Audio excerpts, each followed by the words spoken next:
Hello അസ്സാം വലൈക്കും. എൻ്റെ ഒരു പുതിയൊരു വീഡിയോയിലേക്ക് എല്ലാവർക്കും സ്വാഗതം. ഞാനിന്ന് റെഡിയാക്കുന്നത് നമ്മുടെ നേന്ത്രപ്പഴം വെച്ചിട്ടുള്ളൊരു നല്ലൊരു ഇലയടയാണ് റെഡിയാക്കുന്നത്. ഇത് നമുക്ക് കുട്ടികൾക്ക് സ്കൂളൊക്കെ വിട്ട് വരുന്ന സമയത്ത് ഈവനിങ് സ്നാക്സ് ആയിട്ട് അതുപോലെ ബ്രേക്ക്ഫാസ്റ്റ് ആയിട്ടൊക്കെ ഉപയോഗിക്കാൻ പറ്റിയിട്ടുള്ളൊരു നല്ലൊരു ഹെൽത്തി ആയിട്ടുള്ള ഇലയട എങ്ങനെയാണ് റെഡിയാക്കുന്നതെന്ന് നോക്കാം. അതിനായിട്ട് അത്യാവശ്യം നന്നായിട്ട് പഴുത്തിട്ടുള്ള 2 നേന്ത്രപ്പഴമാണ് ഞാൻ എടുത്തിട്ടുള്ളത്. അതൊരു ഇഡ്ഡലി തട്ടിൽ വെച്ച് നന്നായിട്ട് പുഴുങ്ങി എടുത്തിട്ടുണ്ട്. എന്നിട്ട് ചൂടോടുകൂടി തന്നെ നമുക്ക് നന്നായിട്ടൊന്ന് ഉടച്ചെടുക്കാം. ഒട്ടും കട്ടയൊന്നും ഇല്ലാതെ തന്നെ നന്നായിട്ട് ഉടച്ചെടുത്തിട്ടുണ്ട്.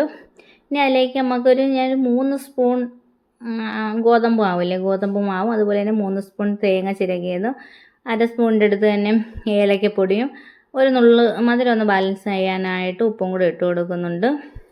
ഇനി നമുക്ക് മധുരത്തിന് ആവശ്യമായിട്ട് കുറച്ച് ശർക്കര പാനിയും കൂടെ ഒഴിച്ചു കൊടുത്ത് നന്നായിട്ടൊന്ന് മിക്സ് ആക്കിയതിന് ശേഷം നല്ലപോലെ ഇളക്കി യോജിപ്പിച്ച് നമ്മൾ സാധാരണ ഇലയട ഉണ്ടാക്കൂലേ, ആ ഒരു പരുവത്തിന് നമുക്ക് മാവ് കുഴച്ചെടുക്കാം. മാവ് കുഴച്ചെടുക്കുന്ന സമയത്ത് അതിലേക്ക് 1/2 സ്പൂൺ നെയ്യും കൂടെ ഒഴിച്ചു കൊടുത്ത് നന്നായിട്ട് മിക്സ് ആക്കി എടുക്കാം. നമ്മൾ ഈ നേന്ത്രപ്പഴം വെച്ച് അട റെഡിയാക്കുന്ന സമയത്ത് വളരെ കുറച്ച് മാവ് മാത്രം ഇട്ട് കൊടുത്താൽ മതിയാകും കേട്ടോ.